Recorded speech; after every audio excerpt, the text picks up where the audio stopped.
Pour vos problèmes d'achat ou de vente de véhicules, une seule agence est disponible. Agence ACK chez le jeune boss Hervé Walter. Adresse: commune de Bandalungwa, arrêt Chibangu, avenue Kassavubu, en diagonale de Galaxie. Chez l'agence ACK, vous y trouverez toutes les marques de véhicules telles que Prado TXL, Fortuner, Lexus, Arrière, Vanguard, RAV4, Range Rover, Land Cruiser, Mark X, Blade, Mercedes, Swift et autres marques.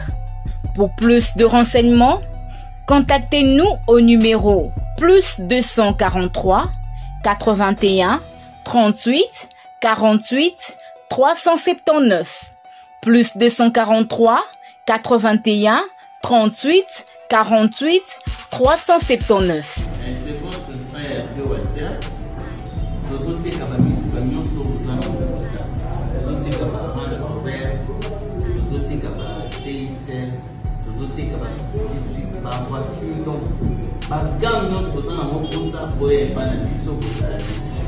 Chez ACK, soyez le bienvenu. Mokolo et l'amour, ezali journée moko très bien et bandi nango malamu, puisque nazana moi et sengo natongo alelo komona ke nzamba yo keli biso mawa mama il kola point ekiti batoko ikoleka. Ata bongo ezali raison te to sepela ou bien to betela batonsu maboko non. Mais un point seulement retenir, ezali ki catastrophe naturelle. Gestion nango nde tozo beteli solo nango. Merci beaucoup. Ezali numéro nabino ya MMC numérique TV. Naba o ba mesana kolanda boye malamu. Naba o ba yesika.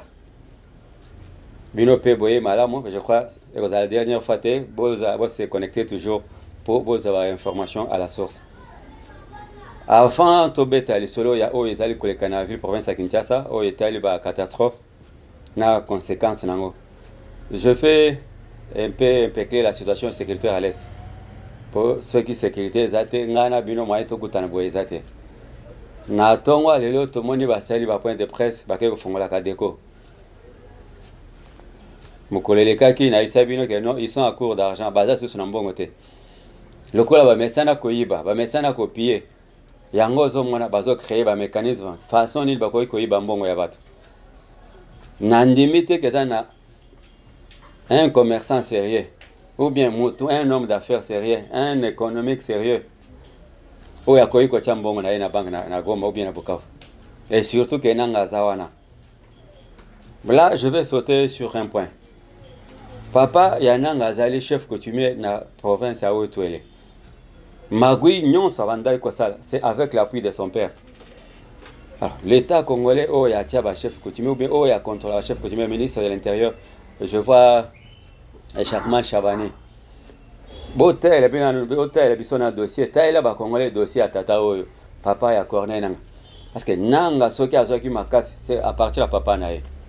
Yé moto apesa ki ba carré minier donc ba komaki le la famille moko royale na niveau ya Ouetouele. Entre parenthèses que je ferme rapidement.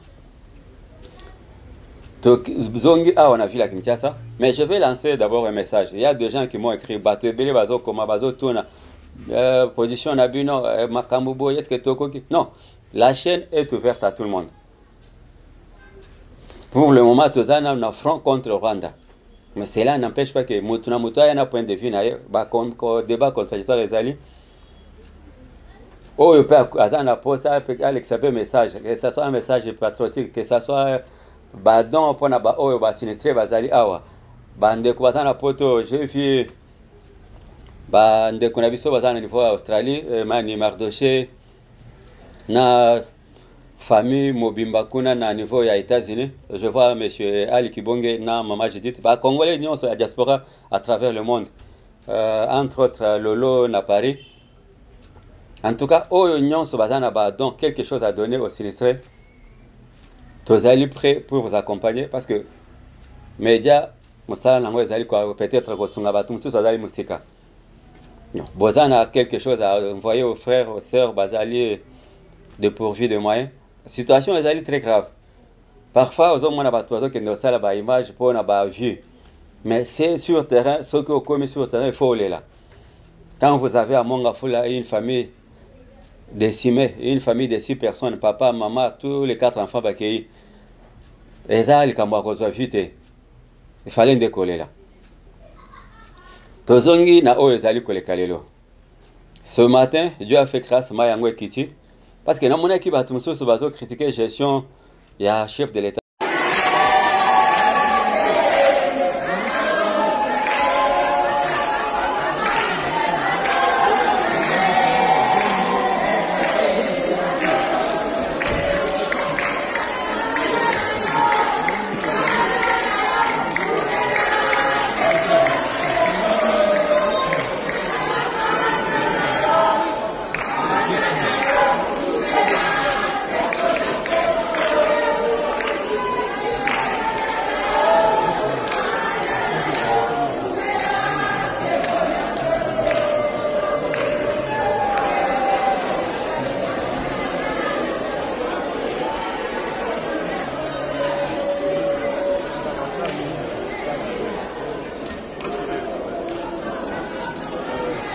Chef de l'État, ministre intérieur, gouverneur, peut-être trouver dans un premier temps, il fallait d'abord voir que c'était une catastrophe naturelle. C'est quelque chose d'imprévisible. Vous l'attendez, et ça annonce peut-être que non, et que ça la macasse. Mais il faut décret nango mutaï bagate. On peut annoncer de fortes pluies. Mais oh, et salamaki, vous les bêtines à Kinshasa, vous les bêtines à Congo central. En parlant du Congo central, toujours saluer effort ou bien intervention rapide à gouverneur Rassi Bilolo et surtout avec l'appui du maire et à Villa Mata de Ndekonabiso Mwanandako et Tobinga Kayazali Mwanandako, quelqu'un qui comprend les choses facilement. Dominique Nkodia Mbete, c'est ça son nom en complet. Dominique Nkodia Mbete, c'est ça son nom. Namoni Ndekonanga MK si ma caméra le biozo prononcer en français, fallait na benga on a Kikongo. Dominique Kodiambete. En tout cas, Excellence, merci pour l'intervention. Le 4. Merci vraiment. Il fallait les Alandais Bongo et pas Batumsos. Dominique Kodiambete a échangé dans son bureau de travail avec les responsables des victimes de l'effondrement du mur de la société chinoise Zengwei pour son implication auprès de la société chinoise pour une inhumation des corps des victimes. D'abord, nous avons adressé des remerciements au maire de la ville pour avoir intervenu au premier corps qui s'est composé déjà. Et le lundi, c'était déjà enterré. Le maire avait intervenu. Alors pour les 4 corps qui sont restés, concernant notre famille, la société Zengwei avait disposé $4 000 pour nous permettre d'inhumer tous ces 4 corps. Voilà pourquoi nous sommes arrivés voir l'autorité locale. Et quand nous l'avons rencontré, nous avons rencontré M. le maire. Franchement, nous sommes émis de la volonté et de l'amour qu'il a manifesté et surtout de l'intérêt à ces problèmes. Donc nous avons exposé les problèmes par rapport à ce que nous avions comme assistance. Et le maire est resté vraiment sensible à notre requête. Il a intervenu et il nous a accordé la gratuité du cercueil adulte de la maman. Et ensuite, il a intervenu pour tout ce qui est frais de le permis d'inhumation. Il a aussi intervenu pour 2 cordiards, même l'intervention des frais de la morgue. Tout ça, le maire a intervenu en notre faveur. Nous, l'objectif, c'est de trouver un terrain d'entente entre les familles des victimes et la société Zengwei. Surtout que l'ambassadeur de la Chine a lui-même donné les instructions à la société au château chinois de la société Zengwei d'inhumer dignement les compatriotes congolais qui sont morts lors de l'écroulement des murs de cette société Zengwei. Donc là, nous sommes en train d'atterrir très bien entre Zengwe et les familles des victimes. Parce qu'après les obsèques, après les inhumations, viendra la dernière étape, c'est l'indemnisation des familles. Donc nous sommes en train de tenir à l'indemnisation des familles. J'ai insisté sur ça. Et je suis en contact avec tout le monde, même avec le procureur de la République qui a les dossiers. Nous avons parlé avec lui pour que tout se passe en faveur de nos compatriotes congolais qui sont durement frappés par ces malheurs. La population peut compter sur nous, les familles peuvent compter également sur nous.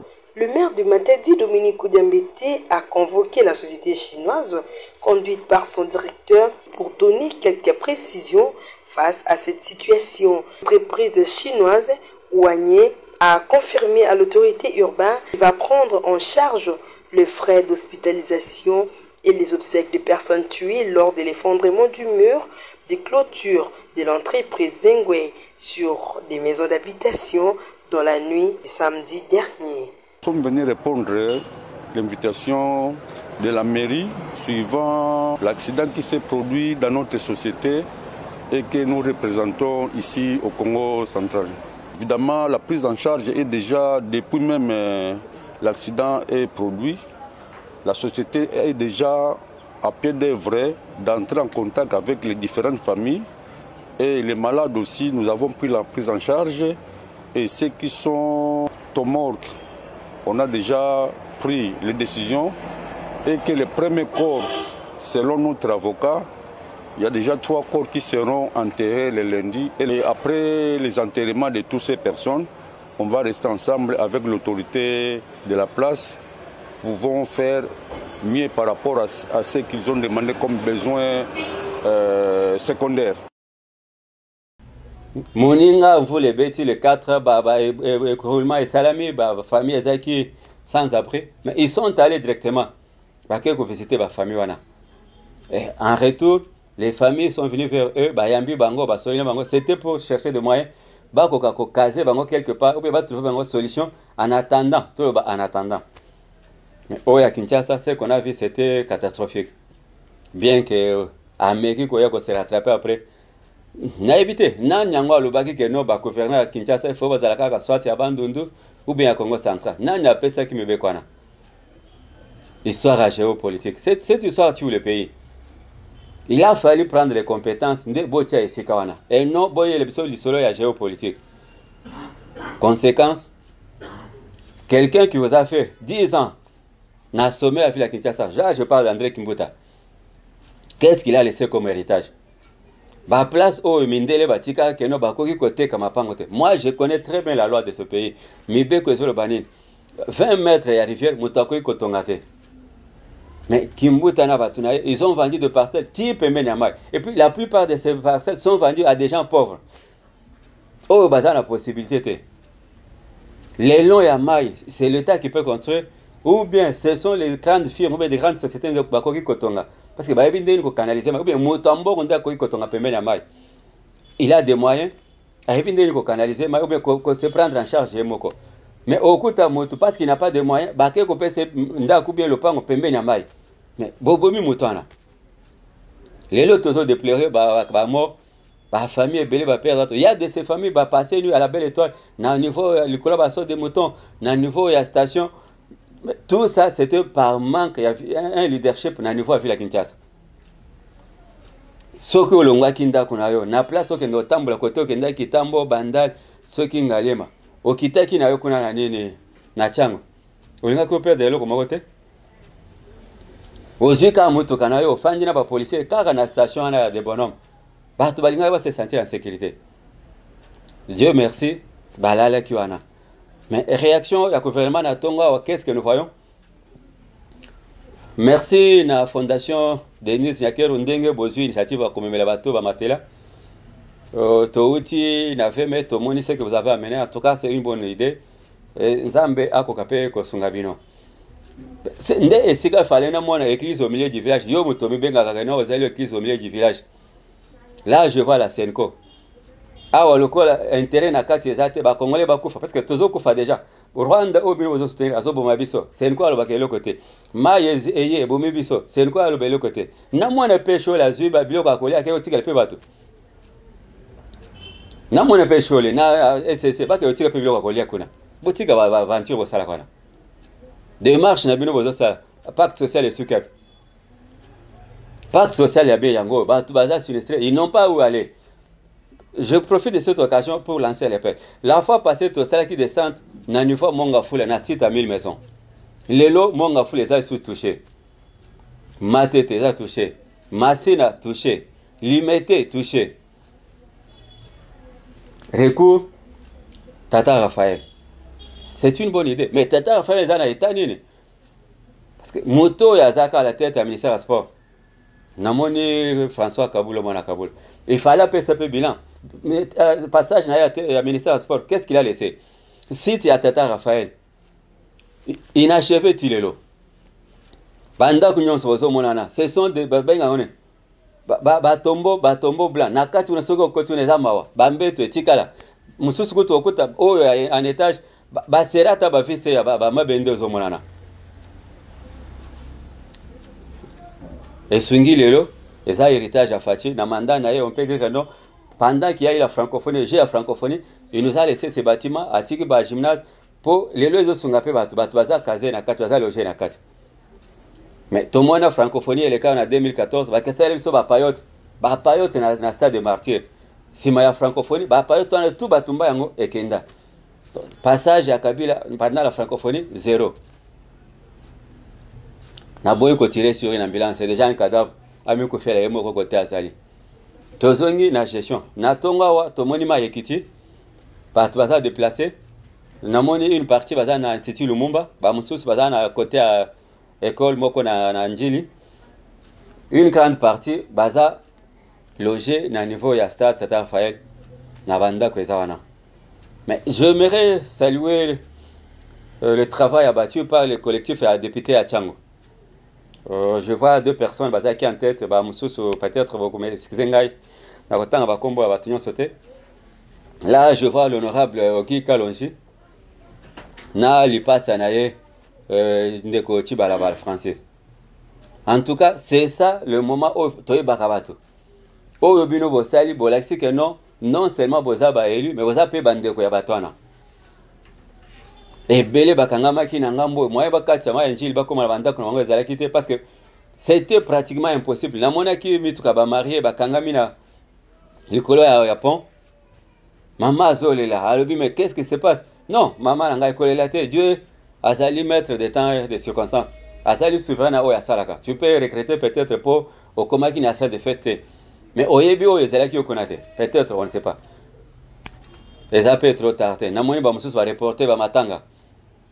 Tozo senga na l'État congolais. Là, tous un cadre peut-être il y a critique ou bien qu'on dénoncer, mais qu'est-ce que nous voulons par là? Nous avons quelques idées à donner. Nous proposons quelques pistes de sortie. Au lieu que toi à chaque fois qu'on est la bibembe, au lieu que toi à chaque fois qu'on déplorait ba maison, ba bloc kwei, ils en a pas tout sous na minute atika na l'autre côté. Nda côté kitite mbeto te biloko bilamba pesate biloko nyonso ekei. Biloko nyonso ekei. Alors, des gens comme ça, dans un moment où l'État a fait quelque chose, dans un premier temps, mais à la longue, puisque tout ça la période en foule, avril, mars, avril, ce sont des mois très très pluvieux. Mais comment se fait-il que Maï Oyo, les Aka Nzele Nango Bandai Koleka, les Aka dévié pour des raisons X ou Y. Mais au moment où la population est comme Belen la ville à Kinshasa, cet endroit, Massina Petro, les Aka Rizière, c'est-à-dire, et c'est qu'il y a Bilanga Loso, Batu Batongiwana. Mais c'est le moment où l'État a sa précaution.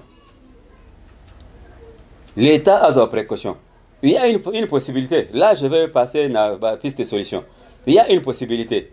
Dans le niveau, il y a le côté Maïnji les autres. Est-ce qu'il n'y a pas moyen de dévier Maï? Quartier, le Kola Bouma. Côté Bakundaka, Vie Nanga, Antoine Kizenga. Non, quartier, on a plus qu'un désert. Parce que Bakoui, qu'on dévie une partie à Maïnji, et le quartier, on a. Nazol Bana Bouma. Bouma, Kuna Likolo. Bakoui, qu'on dévie une partie à Maïnji, et le Kakuna. Parce que ceux qui me voulaient y ma casse, et outil Congo central, Maï tout, et ceux qui taboué. Na ville à Kinshasa. Mais au lieu que y a kaka na njili, njili yango pe koma moke, za rétréci, bazo bwa kamati tina ma njili chaque jour. donc ce que otelemi na pont matete compter ba pousse na tongo au moins ata 50 pouces sur le canal matite destination Mayanjeli bakeko baka kuna. Dans un premier temps basala na curage ya Mayanjeli parce que la régie des eaux souffre. Basali curage, mais dans un deuxième temps les Chinois sont là. Les ingénieurs oh nyonso basala ka ba misala oya comme ingénieur oh ba bimana ba institut na biso. Qu'est-ce qu'ils font comme travail? Bon pesi bango étudiant na ba étudier par où on peut dévier la rivière Njili. Et comme atami balé moko ele kananga mbabuma moko ele koleka boina limité na masina parce que to limité ba deka ole ke mai we uta des fois ils en ba rivière mususu et uta mai uta tina niveau Angola mai yaka ebele alors pour éviter ba catastrophe c'est mieux bo ba précaution bo dévier mai na niveau ya nini na niveau ya buma ceux qui peuvent moyens ali bo dévier on va partir à niveau à l'école et quoi que soit pas direction à fleuve au lieu que ekitaboy parce que koto ezo ya ramasser ba matiti nyonso na nzela watu bazoba kananze ekomi koto ekomi boucher ezo le kasus normalement te conséquence nzela ma ekomi muke inondation ekomi belé ndanu les gens qui sont là na éviter malgré dire ko basali mais dire que kokai ko supporter quantité à mayote nazo remercier l'état pour la rapidité avec laquelle va intervenir à niveau entre Mitendi et Kasangolo. En tout cas, ça a été bien fait. Ceux qui sont malam, n'a lobby qui sont malam. Ceux qui sont mabé, je ne serai pas là pour n'aber tout le monde qui non sali mabé malam et si qui sont mabé. Là, je vois bateau nyonso va intervenir rapidement, toutes les sociétés intervenir ou bien le ministère intervenir, peut-être le ministère d'une infrastructure. Mais normalement, il fallait ça la bongo. Et le kokoi malamoko bato babimi. Du côté pays à venir du tourisme. Merci na gouverneur ndenga kitaki kuna musala pe bandaki. Nzele allez dégager mizuko koleka. Mais mon problème n'est pas là. Mon problème est que au lieu que toya à chaque fois que les bibembe ko ramasser ko ya ko kolela. Il faut prendre d'abord les choses en amont.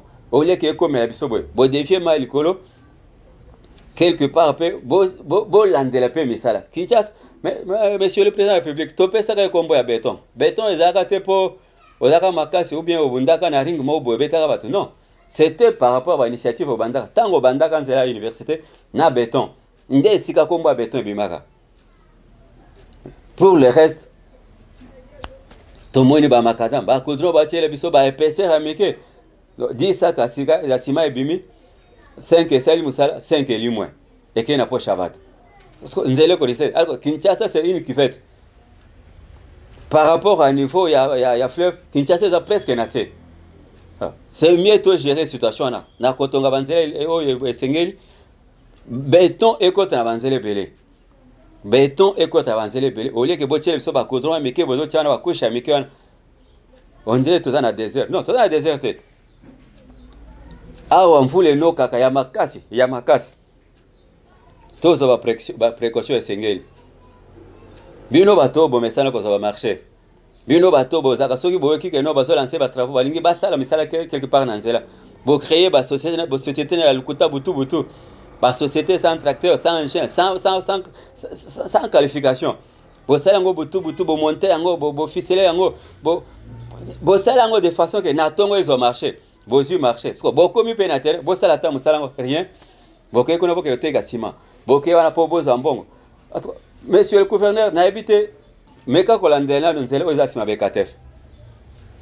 Bekatef, marché à liberté, nous allons il faut bima, na niveau ya pétrole Congo na CEP. Ceux qui nous allons salami et que deuxième point est salami na niveau rivière Njili. Toko mona sur théâtre to mona kiawate. Parce que nzela aéroport ezaka kamoko. Nzamba l'accès que non, mukolmusu sa okanga akobuka nzela pont ya Njili. To zanga esika ya kulekela. Bo le kasko nzela ni. Nayebi ke bamusuba ozoba hélicoptère awa pe koto gestion ya bakano on atra ata yo moko $100 ata yo moko $100 kolonga ka central sikinkole $100 so ba sinistre wana obi bato ba kangama ki koto po akome pa na ye il faut akopesa $100 boyo kele pe bato mawa ata $20 bozo senga soki $20 soki makambango za solo bo vérifier na makambango.